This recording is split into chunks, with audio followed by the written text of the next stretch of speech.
Hello, everyone. Welcome back to All Nighter Discussions. This is your host, Gabe Tice, and I am joined by a fellow screenwriter. Introduce yourself, fellow screenwriter. Hello, I am Erin Ruvalcaba Grogan. It's great to be here. Erin, you have the distinction of being the first guest on this program to have a PhD. Really? Yes, everybody else has been uneducated swine, and now we're bringing some class into it. Well, it's not a PhD in film, so it doesn't probably help me any more here than anybody else. But in fact, it probably doesn't help me in anything except for my really specific niche topic of Irish theater history during the mid 20th century. So we can talk about that if you want, and I'll use all my PhD knowledge. But otherwise, I'm probably on the same level, if not below, your Yeah. other guests. My girlfriend's getting a PhD right now, actually. But a thought occurred to me that I could just tell people that I have a PhD. Just No one ask will people, know. yeah, nobody would ever know. Just say, I have a PhD. Say, no, it's Dr. Tice. Thank you. Yeah, yeah, Um, that is true. you know, And I also, I feel sorry for your girlfriend because there was nothing more relieving finishing the PhD than knowing I would never have to go through everything I went through to get the PhD again. So, good luck to her. it looks tough. Um, and that is why I am proud of my lack of ambition, my lack of educational ambition. It's serving me well. Um, no, but you have a PhD in what's the specific thing you would call it? Yeah. So it is a PhD in interdisciplinary fine arts. And then if I want to be even more specific, with a concentration in theater. But it basically just means that I studied art, music, and theater, as well as philosophy, and kind of how those disciplines work together in interdisciplinary fashions before going into my own specification, which was, as I said, Irish theater. Irish theater, yeah. Oh man, and you are a screenwriter. And the way we I met am. is through the Roadmap Writers Program, which is my last guest. I met through that same program, and now it seems like I'm shilling for them. Oh, there's a really good program, y'all, with some It's really nice people. amazing. Yeah, Yeah, I've loved it. I have really loved it, and I think it's been great. So I don't mind doing a little bit of free shilling for them. and we're in the thick of it now because we're in the pitching stage. Yes, yeah. It's getting real. It's getting real. It got, Feeling very real. yeah, it got real quick. Yeah, and you could write just pure. You could write nothing but Irish, like troubled themed screenplays, and go on your cover fly and say PhD in Irish, culture. And I mean, who could compete with that? Although funny enough, that's not what I write at all. That's the way it works out. Yeah, It because is what I write scholarly. I do have a chapter in like an academic style book, so it is what my scholarly writing is. But my creative writing takes a different turn entirely. wow, y'all, we got a scholar on the program. But I will say, it's also one of those things where a lot of people have said, because like, a big thing about me is that I'm neurodivergent. I'm a neurodivergent screenwriter, and they're like, "Oh, well, how many scripts do you have about being neurodivergent?" And I was like, "None." And they're like, "Oh, well, have you wanted to write about that?" I'm like, "Not really." um, I'll But write it's about. funny because I feel like these things still do seep into our work, just not in the obvious way, Yeah. right? Like just in a totally different way. And that's where the introspection comes in, because I did realize that yes, my neurodivergence has absolutely influenced my characters and Yeah. my themes, like no doubt about it. And I'm sure segue time. I'm sure if you asked the director of A Girl Walks Home Alone at Night, what inspired her to write that story, it would be a lot more deep rooted than you might think. Yeah. That's the movie we're talking about, by the way. A Girl Walks Home Alone at Night. That was a wonderfully smooth segue. I appreciated that. Best intro ever, and I'm really never going to top it. Yeah, this is a movie that came out in 2014. It was crowdfunded, at least partially crowdfunded. Um, that's how they got the bulk of their finances to make it. It is an Iranian spaghetti Western vampire movie. Which is And such an awesome description. and I didn't know anything about it when I walked into it. So I watched it a couple months ago. It was on Shudder, and that's one of those nights where you just like to watch something on Shudder. Yeah. It's also on Tubi right now for free if anybody who hasn't seen it who's listening wants to see it. It's a Persian language film, but it was shot in California, which, did you know that? I did actually. And you know, one of the reasons I knew that is because there were some things in the movie that I was like, they were allowed to film this in Iran? And it turns out that she was like, hey, I can make an Iranian film in California and not have the censorship problems. And I was like, oh, that makes so much sense. Yeah, I got to go to the town where they shot it at because, you know, like you mentioned, it's set in Iran in 1970s Iran. I couldn't tell if it was pre or post revolution. Could you? No. So I actually didn't even realize that it was supposed to be the 70s. Yeah, I mean that makes sense. There's a definite I think there's a definite like pre-revolution vibe there that has some like almost 60s vibes to it too. Maybe the reason I think it is in the 70s is because it's hard to believe that this story is taking place in Iran. True, which I mean, it takes Modern. place in a fictional Iranian city. Yeah. So that's another piece of it is that I guess because it was a fictional place, I just didn't even bother putting my brain to like say it was in a time or place. I just was like, okay, fictional city, it's timeless. You know what? I might have just made that up in my head because I'm going back and I'm actually not seeing mention of when it's set. I might have made that up in my head. I mean, there were definite. I mean, the car had like the car and the main guy. They both, to me, they had like greaser vibes, and so I can see where some of this like comes from. But it is kind of like. This is a weird example, but you know, the Sam Raimi Spider-Man movies are they're not anachronistic, but the stylistic choices come from so many different times. Yes. Influence of times that kind of blends together to feel timeless. And I feel like that's what the director achieved here. Because this is a timeless movie that could have existed at any point in the history of cinema. I totally agree. Yeah. I think like if you had said any decade, I would have been like, oh, okay. And I would have believed it. Yeah. And so a little bit plot description, and I don't want to even get into the plot too much because my blind watch was fantastic. Same. Yeah. But I knew a little bit, but I knew the most basic amount before watching it. Yeah. So same. But it is I mean, I think everybody going into it will know it's a vampire movie. But that has some twists and turns to it. It's very subversive. Yes. And I mean that title, a girl walks home alone at night, that's the filmmaker telling you there's more to this story than you would think with such a kind of a blunt title. Yes. It also, I mean, that title alone already brings up so many thoughts and implications. And I think being a woman too, you know, it brings up a whole other set of implications and Absolutely, thoughts. And it really turns those expectations on its head. I think it's a really clever title.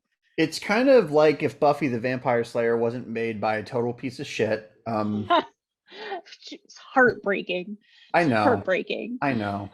Makes me so sad that he turned out to be awful. I have the whole series of Firefly on Oh, Blu-ray yes. right over there. So many good things that are now tainted. So this movie is a very humble movie in terms of its scope and its, again, they had less than $100,000 to shoot this, Yeah. which is shocking because, to me in my mind when I see gorgeous cinematography, I think that must have been expensive, but I guess in this case it wasn't. And they hired an exceptionally talented DP. Yeah, agreed. And it's also in black and white, which I think is a super interesting choice. And But the black and white choice, yeah, it's part of what makes it feel timeless. B, I'm sure that's yes. part of why I just felt like it must be set in an older time, which is silly of me because many modern movies do that. But you get it. Go easy on me. And the third is I've there's a school of thought that reacts so negatively to seeing black and white employed in a modern movie that dismisses it as just film student type of bullshit. That's really Yeah. depressing because it can look quite gorgeous. Well, it's actually got two of those things going on, because I feel like there are people who will turn away from a film that's black and white, and then they'll also turn away from a film that has subtitles. And I mean, the director of Parasite said that, I'm going to butcher the quote, but that said that like amazing line when he Mhm. accepted the award about, just 1 inch of The the 1 inch screen is barrier of perfect. subtitles. Yes, Yeah. yes. And this film has both of those. And the even more interesting part of that is that, as we've talked about, it was filmed in California and could have gone the other way, but the director was like, no, this film is going to have both of these. And I think it has enhanced the film, both of those Yeah, I choices. mean, this is a movie about being Iranian, Yeah. that experience of being from Iran.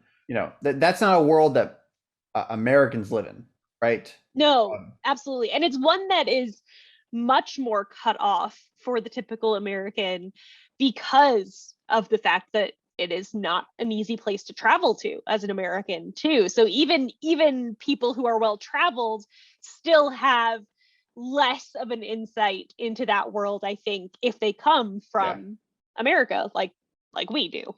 yeah, and we were talking about Ireland having a fascinating history, and Iran. That's another Yes. thing. You can just, I mean, people write volumes and volumes and volumes about the last 40 years of Yeah. Iran alone. So we can't exactly get into it. And the film's not, it's not about the Ayatollah. It's not about the Shah or any of that. It Yeah. just informs it, and I feel like there's a big shadow cast by Iran's controversial history over this, right? Yeah. Um, like I'm a guy I like to think, even if a movie's not about a culture, I love to think about it in the context of that culture. Yeah, well, I think there's like a couple of things that make you have to think about the culture when you're watching this film anyway. And I think Mhm. maybe the most obvious one is the chador. I mean, Yeah, that's literally the image on the poster. It is the image of the film that you see before you even see the film. Our main character, she's wearing a chador, and that is something that you can't just ignore. yeah. um And it's like and her cloak. It's like her yeah. Oh Dracula's my gosh, cloak. it is, which I love that. I absolutely love the fact that they took the chador and basically made it into the Iranian woman vampire's cloak. I love that. Yeah. I feel like there are so many implications to that I can't even like begin to scratch the surface on, but I love it. Yeah, no, and this is a feminist movie. I'm gonna call it, and people can get mad at me if they want that. It's a feminist movie. I think Or it is. Yeah. yeah, it views all of these themes through a feminist lens, and Absolutely. being set in Iran, one of the more repressive major Mhm. countries we can think of in terms of women's rights. And Westerners typically think of those things like, they think of the hijab like that as being Right. repressive, as being symbols of Right. repression. I don't know what the director feels about that, but she takes that She takes potential that image, yeah. and completely subverts it. Yeah. Agreed. And yeah, I don't know what the director's thoughts on that are either. And the thing that is interesting to me about that is that I don't think that matters all that much, because I think you can view it in so many different ways. One of the things that I love about this is that I love a good vampire story. I love a good vampire movie. Um, Vampires historically, like the myth and legends and stories of vampires, have always been very sexual and Mhm. seductive, and this is that through a woman's view, which is something we don't get very often at all. We don't it's normally, the male gaze of the vampire on the victim, and we have a female gaze now, Yeah. and that's a totally different thing. And we have a female gaze that is wearing a chador, and that's a choice that she has made. And we see other women in the film who aren't wearing that too, and so it's a choice that character has made. And that is so interesting to me, because I think there are plenty of people who do view it as something that is a symbol of oppression. And then I have also heard many people view it as, it is a symbol of a choice that I have made for my own religion and my own culture and my Yeah, own absolutely. purposes. Yeah. And so I feel like it almost doesn't even matter what your personal view on that is, because it is so powerful to just see her in that, and that she has that as her vampiric cloak. Yeah, I mean, it's just so powerful to see a woman giving having autonomy Yeah, in a genre movie. First off, I mean, that's still just like a sadly a rarity, um yeah, too much. And then the additional language, the cinematic language of, putting her in a culture that's infamous for oppressing women. Yeah, and it could be a loaded topic too. I could see people having bad takes. sure. Oh yeah. Everybody has bad takes, but it's a movie that is very let's say assertive about its identity. Yes, I And that, agree. yeah, but that comes in so many ways. And you could talk about it as a feminist movie, but also as just an amazing kind of tribute to movies. I guess what I mean is its influences are so disparate that the way it's woven together is just through a passionate love of the magic of storytelling, you know? Yeah, it is, because even though, and I mentioned, like, it's great to see a vampire story through the female gaze, I think it is still, in its own way, it is still an homage to the vampire story. and Yeah. and it doesn't, it making it turning into a female gaze does not denigrate the vampire story. In fact, I think it lifts it up. It says, hey, this is a great thing, and we're exploring it, and we are putting it in a place of esteem while we explore these other areas of it. Yeah, to me this movie is definitely saying, vampire movies and stories are not just for men. Like, Yeah, no. exactly. Yeah. um Now, when you watched this movie, because you watched it for the first time pretty recently, right? Yes, yeah, very recently, this week, in fact. This week. Okay, so it's fresh in your mind. Yeah. What was your, let's say, like, because some movies, they're a simple build up, and other movies like really take you on this kind of wild ride. What was your experience with this movie? Yeah, that's a great question. I feel like it was kind of a slow burn. Hmm. And it felt very artistic throughout all of it.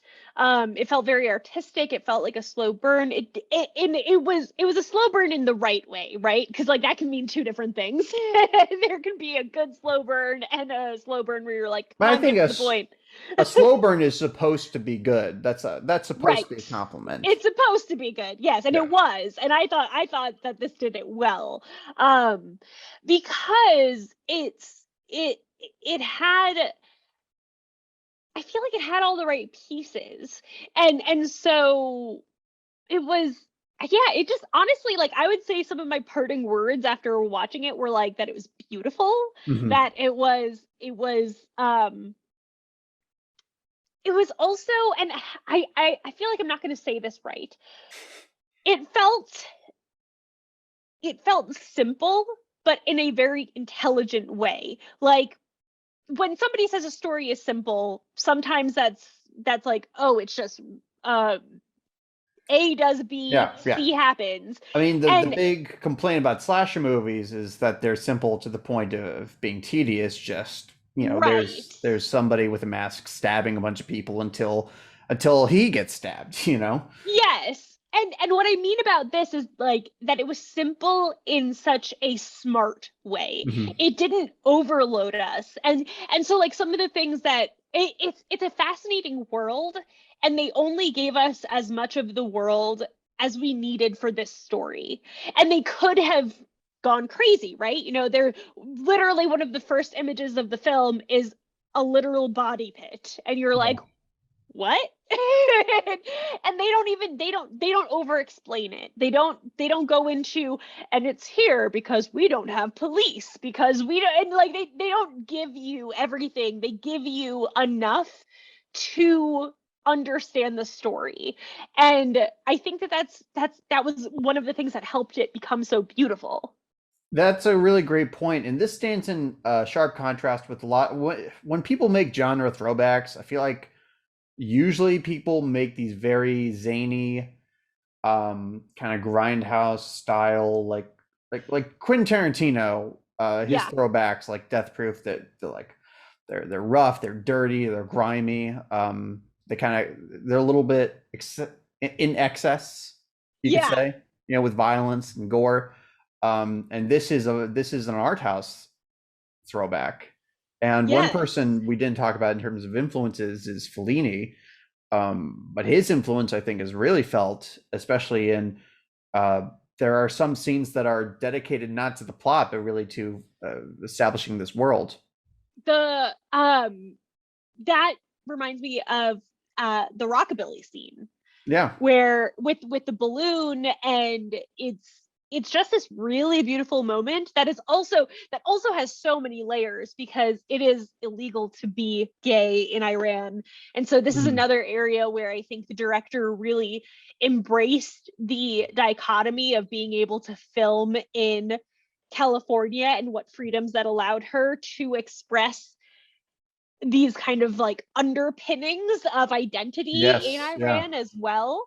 And that was also just a really beautiful and beautifully crafted scene. And that, I mean, yeah, Fellini, that felt like straight out of like something like one of his kind of like La Strada or something like that. But that was really, again, where it reminded you that this is not just set in Iran, it's about the Iranian experience, and it's about challenging the Yeah. culture that is associated with Iran, and the repressive values. I also thought it was a bit of a defense of Iran in saying that just because the government and the rulers are repressive, that doesn't mean there aren't people who are beautiful souls. Agreed. And I think that carries through the whole story of it too, is like we have this female vampire who is attacking these like bad men, Mhm. but we have a man who is good inherently, and he has opportunities to not be great, and he is good That's so interesting because still. I was expecting him to turn out to be, if not slimy, a little morally ambiguous, and he's really not. Yeah. by the end of it, And he's one of the things that I Hmm. loved is that him being good, we still see him steal money from the dead guy and not report anything or anything, like, and I love that because it made his goodness more real to me. It was Yeah. like, you can, like, it they didn't give him a character flaw, they just made him real in that, and I loved that. It totally comes across as a real person. I mean, when we meet him, he has a tough life. His father is Yeah, an addict. His father, played by Ranjit from How I Met Your Mother. I know. When I saw him, I was like, oh my god. The only person I recognized in this movie, which is hilarious. Same. Yeah, he has a hard life. Although I have since looked up all of the actors. Sure, sure, but like going into it, he's the only Yeah. face I recognized. Uh, but I have to obviously say that the fact that I didn't know these actors is not an insult. I hope everybody knows that. I mean, Yeah. I'm coming out with a movie that I think we have a negative star meter on IMDb. So, but I also think that added to the authenticity of the characters, of course. Yeah. But this guy, he seems like a real guy. He likes cars. He likes women. Um, I wouldn't call him a simpleton, but he's a young guy who's trying to have some fun in this very lonely, desolate place. Yeah. Um, Which, real quick, I feel like we should also acknowledge, because we were talking about like the other influences. I feel like we have to acknowledge the fact that this city is literally called Bad City, and I think that it's certainly an influence of things like Sin City yeah, I and mean, I'm literally seeing yeah, Sin City right here on the Wikipedia page. So, yeah. no, that's another case of them really wearing their influences on their sleeves. Not hiding it at all. Yeah. No, yeah, and yeah, Sin City, which I've not seen Sin City. That's one I have to get to, but just yeah, black and white, like noir. Obviously, that's something you Yeah. think about. Um, but that town, it's shot just like a western. It looks like just out of The Good, the Bad, and the Ugly. Yeah. Aside from the oil pumps, which were amazing, right? That's another amazing visual. Um, Yes. no, but yeah, I mean, it's a universal thing, though. This young man out in a desolate town, nothing to do, and then he meets this woman. She's not like other girls. Um, and their relationship, like, and I have to acknowledge this scene because there's a scene where it really took this film from like really good to transcendent. It's the scene where they go back to, I think it's her place, and I don't think either of them say a word, but it's this one shot in profile. They're playing this song, a song that has gone onto my Spotify because I love it. It's by a band called Death. Um, and they just slowly approach each other, and it's like Yes. there's just an aura that is being exchanged, and that's kind of what I mean by transcendent, like Yes. transcended words. It's yeah. Their movements are so slow and so deliberate. I when I was watching that scene, I had this kind of like thought and mental image of the director having them redo it over and over with the only note being like slower. Like, it was all very slow and deliberate, and it was, I agree with that music over it, because it didn't necessarily match the beat of the music. It was even slower movement to this music, and there's like a disco ball going in the background. It was a very beautiful moment. And actually, probably my favorite scene happened right before that, which was them getting to her place and him being like, I have to sit, I can't stand. And so she puts him on the skateboard, and then he's sitting on the skateboard and she pushes him down the road. And the reason that I loved that scene so much is because there is something about this whole movie that felt very youthful to Mhm. me. And I love the contrast of like a vampire story feeling youthful, because vampires are known to be like, oh, they're immortal, they live forever. You meet a vampire and they're very old, which is never like outwardly expressed in this film. So that might not be the myth of this vampire. But I also feel like there is a trope of the vampire myth that vampires have a childlike quality about them too, because they are outside of society. They aren't always connected. They don't always understand what the current world is. And so to see this kind of like really lovely exchange of both of them being able to embrace like a childlike fun moment together just felt very genuine. And yeah, I just really enjoyed that moment. Yeah, no, I mean that in their relationship, that's when I realized that their relationship would really be the heart of the movie. And that's not where I was expecting it to go either. Again, I would not have been surprised if she had ended up killing him, because Yeah. A movie that this reminded me of, a movie that came out after, but that I saw before, was Promising Young Woman. I don't know about you. I haven't actually seen that movie yet. It is one that I need to see. I know I need to see it, but I haven't seen it yet. I have heard about it. I've heard very, very good things about it. Yeah, and that's my favorite movie of that year. But this movie, these two movies come to a very different conclusion. I'm not going to spoil Promising Young Woman, but especially through a feminist lens, it definitely comes to a different conclusion about the coexistence of men and women. But right. Yeah, and that's something I was kind of thinking, like, is this going to be Promising Young Woman in Iran with a vampire? And it is not. It is firmly not. No. Yeah. There's catharsis though in both. Yes. Yeah. Yeah. I feel like the really interesting thing about this through a feminist lens is that there are a lot of like creature movies and even non-creature movies, right? Like, so I think it's throughout all films there is often a trope of like a woman accepting a man despite his flaws, or being willing to adapt to that, or like come to terms with that.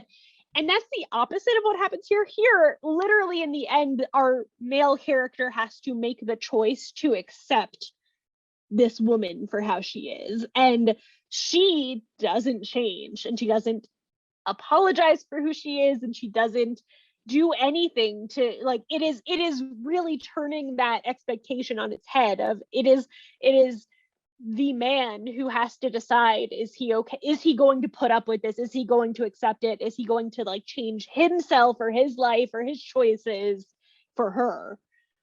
Yeah. And that's part of where it comes. It's not just that the woman is the protagonist or the main character, it's that it is through the lens of the woman's experience. And in that, we have people in our lives who have to decide if they're going to accept us, and our flaws. That's exactly the position that he's put in, again, without spoiling anything. Pay attention to the cat.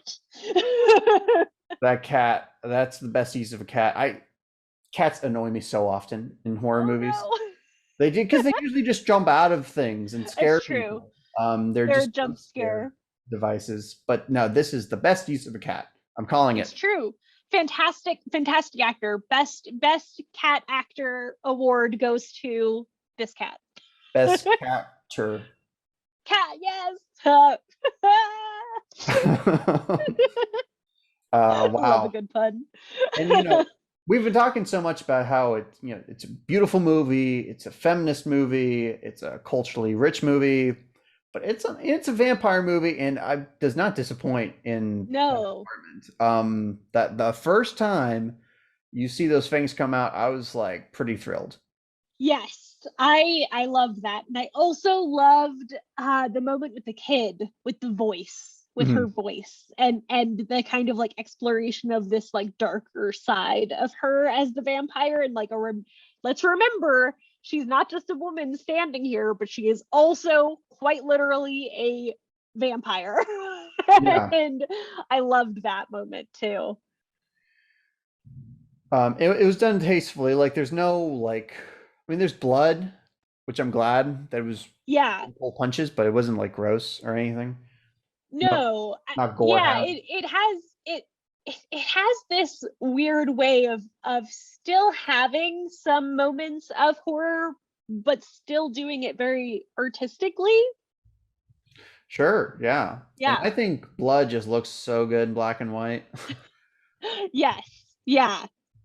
And there were a lot of things that looked great black and white in this film. It was, yeah, it was really beautiful. I know we've said that like 15 times, but it's just really true. Yeah, I mean, that was clearly a top priority for them. Now, can I call out IMDb? And this isn't, I guess, IMDb's fault, but this movie only has a 6.9 out of 10 on IMDb. What? Shame, shame, shame. Now, for a vampire art house movie, that's pretty good. Um, I get that this might have a more narrow appeal, unfortunately.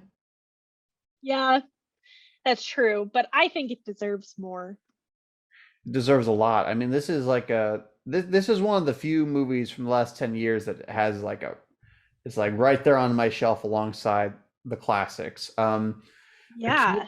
The Kino branded release of this, but I would love to see like a Criterion release. I think it's Yeah. worthy. Yeah. Yeah, absolutely.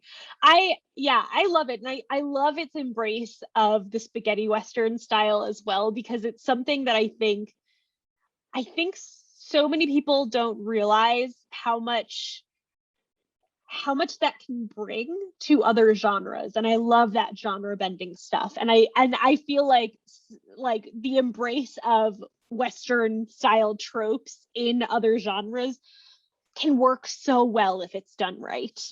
I mean, westerns are just so ubiquitous, and there's so much cultural osmosis there that I mean, you can draw a connection between westerns and most modern movies. Yeah.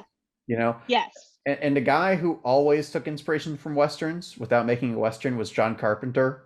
Like he Mm. was famous for like this movie. I was inspired by Rio Bravo. But he said that Yeah. about every single movie he ever made. Um, but he never made a real Western, which is surprising. Um, because it's like a Western, it's kind of like going back to basics in a way. Yeah, yeah, yeah.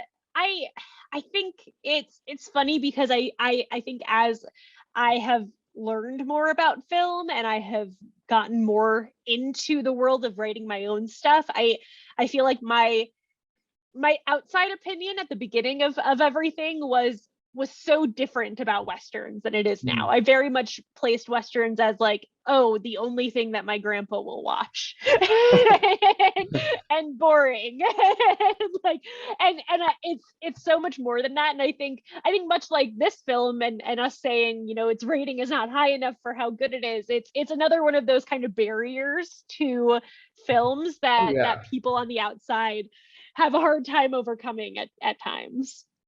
By the way, if you want the Kino release of this movie, pay up because it's $90. I guess limited edition or something. Oh wow. Oh no, they ran out of print. That's why it's out of print. Oh, that explains it. I really wish I had gotten a copy before learning that. Whoops.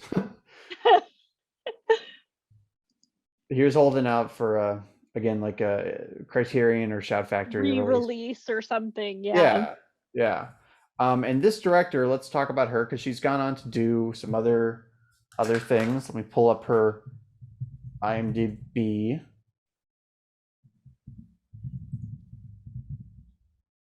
So this Yeah. director, she did a movie that I did see previews for, but I didn't see called The Bad Batch. That was her sophomore film. Um, that has Jason Momoa and Jim Carrey and Keanu Reeves. And Keanu, yeah. So there you go. Good for her. It's also got Diego Luna. Oh, really? Yeah.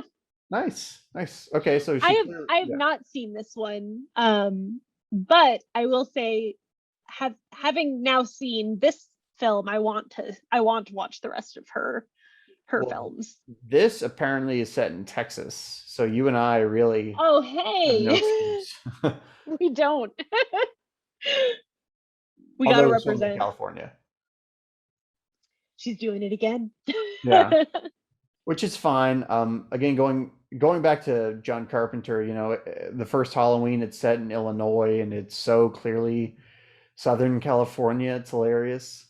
Yeah. Oh, I mean, I think that's something that I love telling my students about, because I mentioned I teach like an introduction to cinema course, and it's always non-majors. It's like it's a very much like this is going to fulfill your arts credits style class. But my favorite thing to do is show them, because we live in Lubbock, Texas. Buddy Holly is from Lubbock, and Yeah, he the is. yes, and one of our only claims to fame. And there's a pretty famous film about him, and it takes place in Lubbock, at least for a part of it, because that is where he's from. And there's this kind of long shot of the actors playing him going from like a car into a restaurant and like all of this stuff, but in the background, I always show it to my students, because I'm like, this is supposedly in Lubbock, guys, like what's wrong with this? And the immediate thing that anybody who's from Lubbock can see off the bat is that there are mountains in the background. Lubbock is flat, Like the rest of Texas. completely Yeah. 100% flat. We are like, there is no elevation here at all. And so it's just like a glaringly obvious thing, but that anybody outside of Lubbock would not think twice about. Yeah. But then I guess that's two that's two places with repressive regimes that she would not actually shoot in. Yeah. Stands to reason. Oh, Greg Texas. Abbott, the Ayatollah. I get it. Um, so final thoughts here, final takeaways, right? Oh, well, question, like Yeah. who would you recommend this to? That's because it does have a more narrow appeal. So is there a specific Yeah. person? I would recommend this to um I I would say that I would recommend this to probably a wide group of people, even though it has a narrower view of like fans. I would say anybody who might be interested in films with a feminist spin, people who tend to like more artsy films. I think anybody who's a big fan of like films that are action packed and high speed Mhm. probably aren't going to be able to kind of give this film the attention that it needs.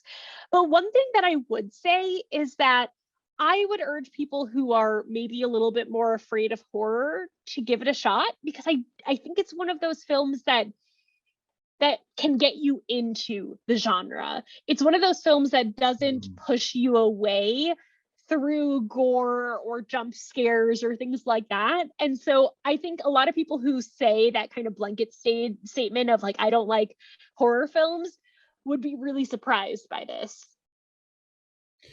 Yeah, that's interesting you bring that up because I did watch it with my girlfriend who doesn't really like horror movies much, especially the kind that I usually show her. But she Did she did like like it? this. Yeah, she no, Oh, she did. good. Yes. Yeah, Hey, perfect example. great. Yeah, because it is more well, it has art house elements, it has kind of classical cinema elements, and it embraces the past. And that's not Yes. something that every kind of art house movie does. Some movies are trying to be so forward thinking, experimental, like invent these new things. Uh, but this movie is really, again, it's not afraid to show its influences at all. Yeah. Yeah. So It I it think, does it does a really good job at homage. yeah, yeah. I mean, it's the best kind of homage because, Yeah. yeah, I obviously think about um, the Fellini or German Expressionism, but it makes me feel like I'm seeing this stuff for the first time, which is brilliant. It's exciting. Yeah. Now, I think I would warn anybody that this movie is a slow burn.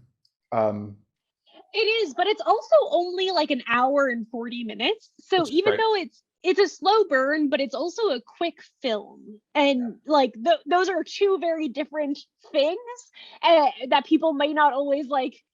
I think sometimes you think you hear slow burn, you assume long, but it is still pretty compact for a film.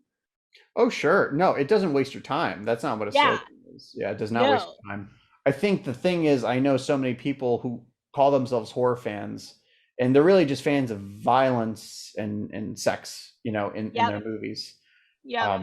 Which is not this. There's a little bit of violence, No, but there's absolutely no sexual exploitation or whatever. no.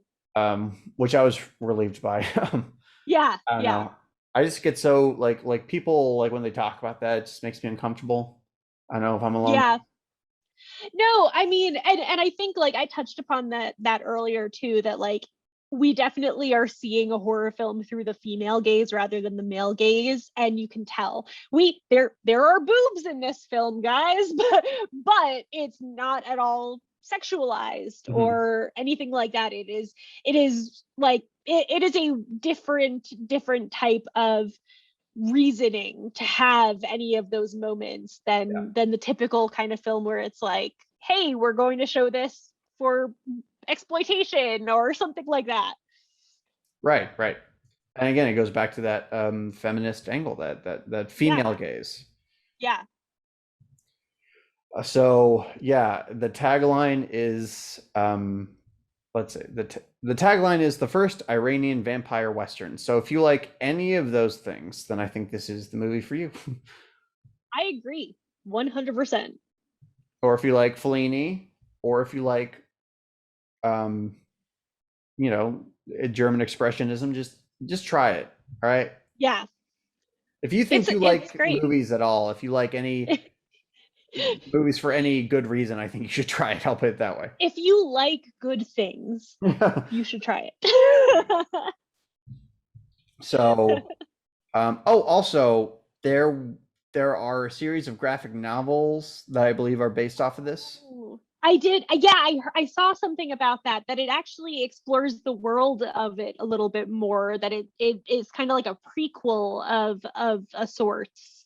Which I mean, hey, I've never read a single one of those Star Wars novels or whatever, but I would read all of those graphic novels. Yeah, yeah. I would too. I think that sounds really cool. So I gotta go try to see if I can find those. I don't know if those are available. I mean, if the DVD's not, then I'll probably have to have luck. But yeah, yeah. Let's see if I can find those. All right. Well, Erin, thank you so much for coming on the program. Of It's always course. exciting to have a new guest, and I hope you come back. I'll say that. Yeah, absolutely. It's been great. It's been really fun to talk about this film. I'll also do like a shameless plug. If anybody likes listening to stuff like this, you can also listen to my podcast, which is Honestly Haunted, where we talk about all sorts of paranormal stories and supernatural funness. And yeah, and I would love to have you on there as well. You if you've got any ghost stories, Wow. we're all about that. I'll make one up for sure. I mean, I just want to get on No, the no podcast. paranormal experiences of your own. I don't know. I've been ghosted a couple times. How about that? Yeah. I'll dig around. I'll find something. Don't worry. But yeah, this has been great. Thank you so much for having me. Yeah, no, it's thrilling. It's always great to talk, especially to other creatives, about a movie like this because we watch Yeah, it in that way of like I love imagining the writer, the director making these choices, the thought process. all of what goes into it. Yeah, Yeah, because there's so much that goes agreed. into making a movie, so much that boggles the mind. Yes. Yeah, for a solitary role that writers can be, there is so much team effort that goes into the actual creation of films. Yeah, and let me just check something real quick. But I think this was her feature film debut, which makes me really depressed. Like wow. Uh, this was quite the success for her then. Yeah. Like, this is an awesome first foray.